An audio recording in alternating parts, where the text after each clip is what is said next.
If Eric Weinstein sat down with Bob Lazar, that would be an absolute game changer in that whole lore, and who would platform that lore going forward. Because I have a feeling nobody would. And especially if you lose an account like Joe Rogan, think of it from a corporate sense. Jeremy and George know every time there's a story to tell or a movie to push, they can wink, wink, nudge, nudge, say no more. Wink, wink, nudge, nudge, say no more. To Joe Rogan, and boom, you've just opened up a whole new revenue stream for bullshit. Eric Weinstein says, if Bob Lazar wants to sit down with me, I'm now prepared to accept Joe Rogan's invitation from this past February. But it may not go the way many folks want. It should be something Mr. Lazar wants to do. All I can promise is that I will do so in good faith. We've peppered Rogan, Weinstein, Corbell, and Knapp, but specifically Corbell and Knapp, to answer this request for the last, really since February. So 2 days ago, Eric Weinstein writes, almost a month ago, I accepted Joe Rogan's invitation to a dinner and/or podcast with Bob Lazar. Yesterday, on May 1st, I got a call from Joe. He's fully aware of my willingness to have a scientific interchange on Lazar's claims around gravity waves A and B. No gotchas, just science. This is the best thing that could have happened ever. And it's so specific. This is my favorite part of this. This idea that Joe and I are shoulder to shoulder on this. So there's no wiggle room here. And I love that they basically have asked Corbell to stay the fuck out of this conversation. Even if Corbell was in the room, this shit's not gonna fly. Honestly, I say bring Corbell in the room now that I'm thinking of it, because I would love to see what hoops he would try and jump through to convince Eric Weinstein that this Bob Lazar claim is real.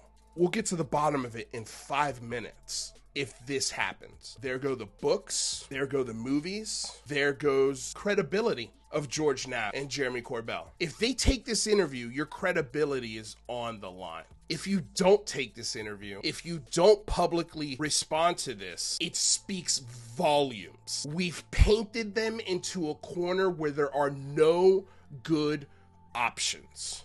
Huge win as far as clarity when it comes to this discussion. This thread got a ton of attention here in the last 2 days. Of course, John Greenwald wrote, you would think Bob Lazar would jump at this to finally prove himself on the grand stage of Joe Rogan with Eric Weinstein there eager to listen. Maybe Jeremy Corbell and or George Knapp will encourage Lazar given their belief in his story. If Lazar will not, then why not? Completely legitimate question, benign, it's not aggressive, it's a good question. If Lazar will not, then why not? Now, you might be wondering why we just scrolled to an iceberg shaped like a penis. Well, this is the, I guess, official response to Eric Weinstein through insulting John Greenwald in his tweet and calling out George Knapp to respond to this. George Knapp responds to John Greenwald's tweet with just in other unrelated news, ... First of all, how is the original tweet unrelated news? This is very related to you. All of this starts with you, Mr. Knapp. You may have in the 80s pointed out the red flags that you had about Bob Lazar and his story and his education 34 years ago. But then for the rest of the 34 years, you've been doing conferences, selling books, TV shows, being producers on documentaries about this. You've made a lot of money inferring that this story is real, that Bob Lazar is being honest. And now it's time to answer the piper, and you say it's unrelated news? You've got one of the smartest mathematicians who went to the same schools as Bob Lazar willing to sit down and talk with him. What's the problem? How is that unrelated? And why are you linking giant phallus-shaped icebergs floating in Conception Bay? I would assume this is directed at John Greenwald because you responded to John Greenwald. You're the journalist. You're the Emmy winner. You're the Peabody guy. You're the guy who's a pillar of journalism. This is your response? This.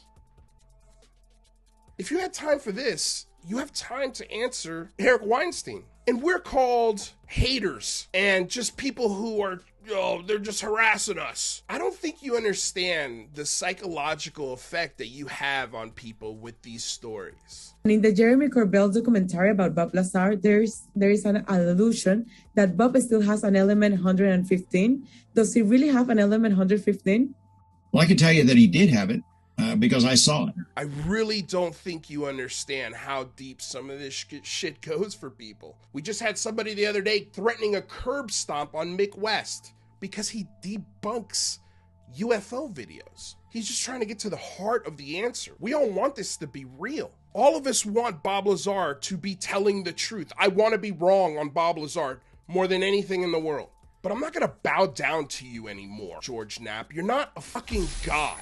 You're just a dude who reported on a weird story in 1988 with a really sketchy background, a really sketchy story with a ton of holes and a lot of inconsistencies. And for the last 34 years, you've been selling it as fact. And now you've got your little protege, Jeremy Corbell, who's normally a bulldog on this shit. He's willing to embarrass a nuclear physicist and Stanton Friedman on a stage to tell everybody that this shit is real, man. Look into it, man. Well, we've looked into the claims that you made about Bob Lazar's ball bearing solution for hovercraft for the Naval Academy. That will be coming out soon, so stay tuned. That's all I can say about it. But I'm telling you, where's Jeremy Corbell? Crickets since this tweet has been sent out. Part of me loves it. Part of me is just like, you coward.